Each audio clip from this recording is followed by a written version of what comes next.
Confiance en soi, ténacité, foi en son projet font partie du mindset lié à la réussite entrepreneuriale. C'est pourquoi chaque jeudi à 17h15 dans le Business Corner, Christine Andry vous partage des astuces uniques, des conseils, des idées et des interviews inspirantes pour garder votre flamme entrepreneuriale. Le Business Corner, créé pour vous aider dans les affaires, faciliter vos échanges et éliminer les barrières inutiles. Animée par Christine Andry, coach professionnelle spécialisée dans les entreprises, elle se concentre sur les problèmes réels rencontrés et vous aide à répondre aux préoccupations auxquelles vous êtes confrontés. Le Business Corner, c'est chaque jeudi 17h15 sur Facebook, LinkedIn et YouTube.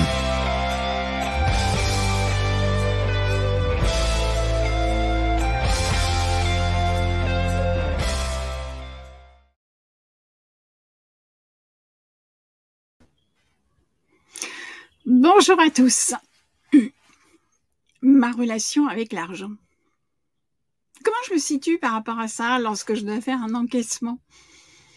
Vous allez me dire quelle est l'importance? Eh bien, trop souvent, en fait, notre difficulté de réussir dans l'entrepreneuriat vient du fait que nous ne sommes pas au clair par rapport à notre relation à l'argent. Donc c'est pour ça que je vais parler de ce thème, de cette question dans ce Business Corner numéro 13. Ça tombe bien pour les superstitieux. Je vais parler de la relation avec l'argent. Mais en attendant, eh bien, qui je suis? Je suis business coach depuis déjà maintenant un certain nombre d'années. C'est vrai que le temps passe vite. Si on compte, ça doit faire 7 ans. Je suis business coach et depuis un an, je me spécialise, je suis plus particulièrement spécialisée dans l'accompagnement des chefs d'entreprise qui, à un moment donné, sont en difficulté par rapport à leur projet de départ.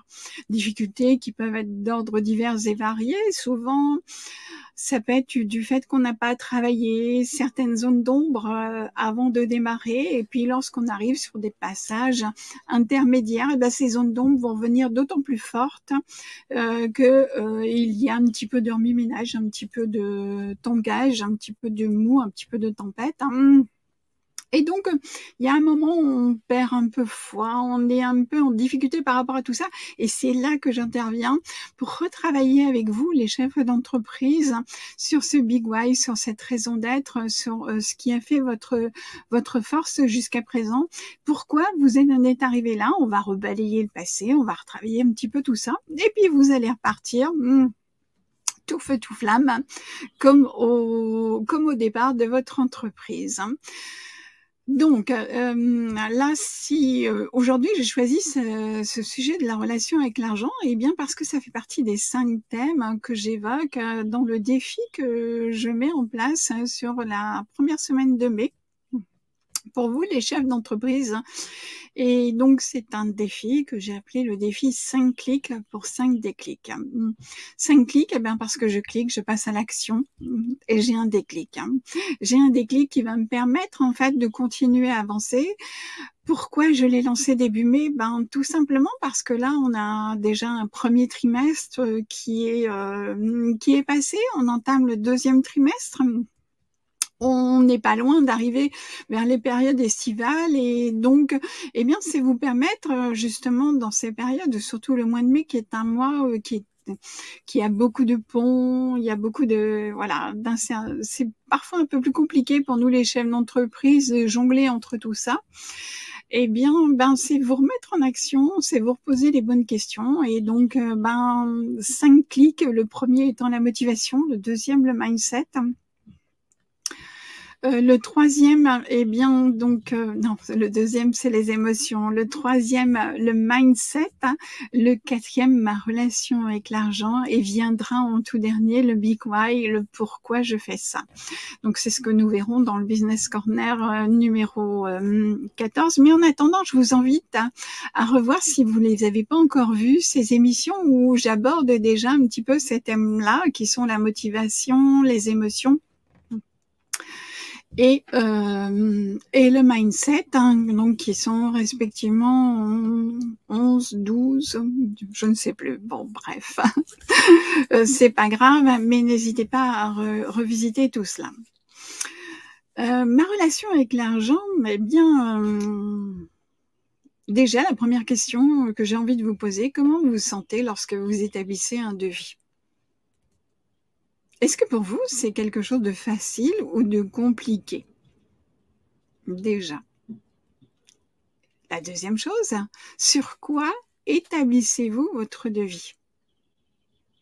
Certes, je l'entends bien sur la demande de votre client, hein, puisque c'est en fonction de ça, mais pas seulement sur le contenu de ce que demande votre client, mais est-ce que vous l'établissez en fonction de votre interlocuteur? Est-ce que vous allez regarder en fait votre interlocuteur? Est-ce que vous estimez qu'il a l'argent pour le payer ou pas? Est-ce que vous dites oh ben lui il aura pas d'argent, je vais peut-être pas lui faire ce prix-là parce qu'il ne me prendra pas ma prestation? Ou bien est-ce que vous le faites en rapport avec votre propre expertise, votre expérience et votre valeur? C'est là qu'on peut voir déjà que votre relation à l'argent, elle peut être difficile, hein.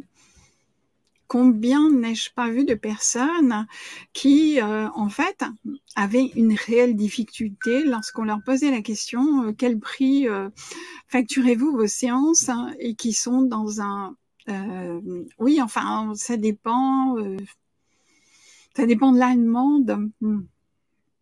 Non, clairement, affichez.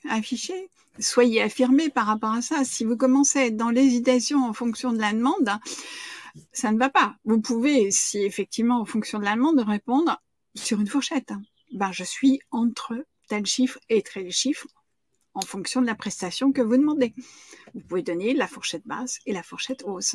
Mais l'hésitation montre déjà votre réelle difficulté par rapport à l'argent. Deuxième question, ben lorsque j'encaisse, que ce soit une carte bancaire, un chèque, etc., comment je me sens par rapport à ça? Quelle émotion cela provoque chez moi? Est-ce que je me sens mal à l'aise? Est-ce que je me sens mal à l'aise en me disant oh là là, est-ce que je reste indifférent, en totale indifférence? Est-ce que je me sens à l'aise? Tout simplement, ben, je pose mon chèque en banque et puis basta, c'est tout. Est-ce que je me sens contente, joyeuse? Est-ce que je prends le temps d'apprécier ce moment?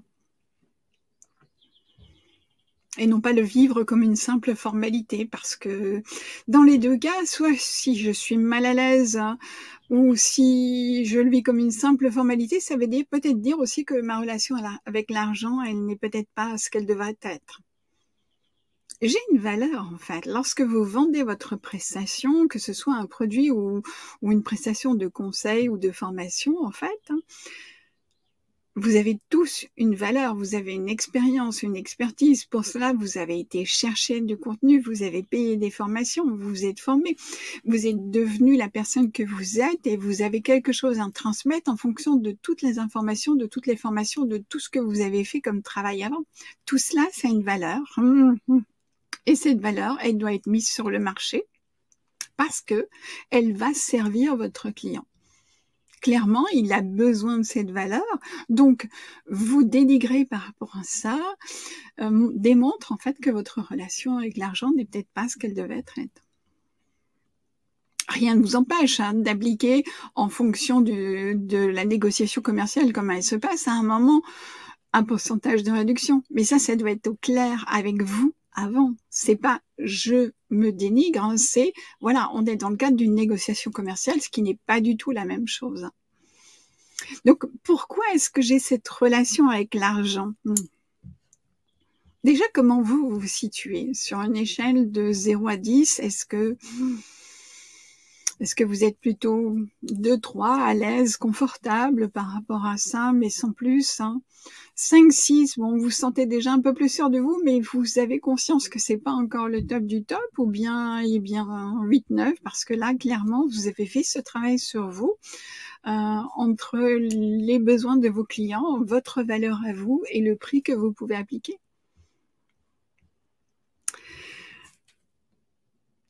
Vous allez me dire, oui, mais pourquoi est-ce que j'ai cette relation avec l'argent et que je n'arrive pas à positionner un prix, que je n'arrive pas à encaisser sans ressentir un sentiment de... Je ne suis pas à l'aise, je suis pas confortable par rapport à ça. Pourquoi est-ce que... Ben parce que en nous, on a ce qu'on appelle des croyances. Des croyances qui nous viennent de ce qu'on nous a appris depuis qu'on est tout jeune. Du style, l'argent, c'est sale. Et si, bien cette petite phrase qui nous est entrée peut-être une fois, par erreur, ou plusieurs fois, comme une forme de matraquage, on l'avait intégrée et qu'elle est dans notre subconscient ou dans notre inconscient et qu'en fait, elle dicte nos actes. Vous n'en savez rien, mais clairement, il se peut qu'un jour, lorsque vous entendez l'argent c'est sale, ça vous provoque un sentiment de répulsion, de « ah là là, c'est... » Vous ne vous sentez pas bien par rapport à ça. Il y a aussi des petites phrases comme de toute façon, lui, il a plein d'argent, t'as vu comment il est devenu Oh là là, il est pas sympa du tout. Avant, c'était le gars le plus sympa de la Terre. Mais alors, depuis qu'il a son entreprise et qu'il gagne beaucoup d'argent, d'abord, qui vous êtes pour le savoir, mais bon, c'est toujours une présupposition, une généralisation, il est plus du tout le même. Ah non, il n'y a plus moyen, tu peux lui demander, il refuse tout, enfin, etc. Il est vraiment, mais tout sauf sympa. Et à force d'entendre parler des autres, comme, voilà, lui, il a changé en montant son entreprise, vous dites, ah ben non, ça, moi, je veux pas, je veux bien monter mon entreprise, mais je veux surtout pas changer qui je suis. En fait, vous ne changez pas qui vous êtes. La perception qu'ont les autres est souvent le reflet de ce que eux voudraient. Moi, j'aimerais gagner, en fait, quand quelqu'un dit ça de quelqu'un d'autre, derrière ça, c'est j'aimerais gagner, mais comme je n'y arrive pas et que je n'ai pas, voilà, sa faculté, son envie, enfin, que je ne passe pas à l'action, je me mets plutôt dans une position, je l'envie, et donc comme je l'envie, je vais le mettre dans le rang des c'est pas bien. C'est pas bien, en fait, il a totalement changé. Mais en fait, c'est la perception de l'autre qui est ainsi. Mais dans 90% des cas, les personnes ne changent pas. Si vous êtes en accord avec qui vous êtes, avec le sens que vous donnez à votre entreprise, avec le sens que vous donnez à votre développement d'activité, ça ne peut pas arriver. Et si tant est qu'une personne devrait vous faire ce type de remarque, prenez-le comme un compliment en se disant, tiens, il m'envie. Il m'envie, il a envie d'être à ma place, sauf que lui, il n'est pas passé à l'action. Félicitez-vous pour l'action que vous avez osé mener et non pas bannissez-vous pour l'action que lui n'a pas su mener. Donc on est bien d'accord, félicitez-vous pour l'action que vous avez menée et non pas bannissez-vous pour l'action que l'autre n'a pas su mener. Et puis, souvent, ça renvoie aussi à des valeurs de travail, des valeurs de travail qu'on nous a inculquées quand on était jeune.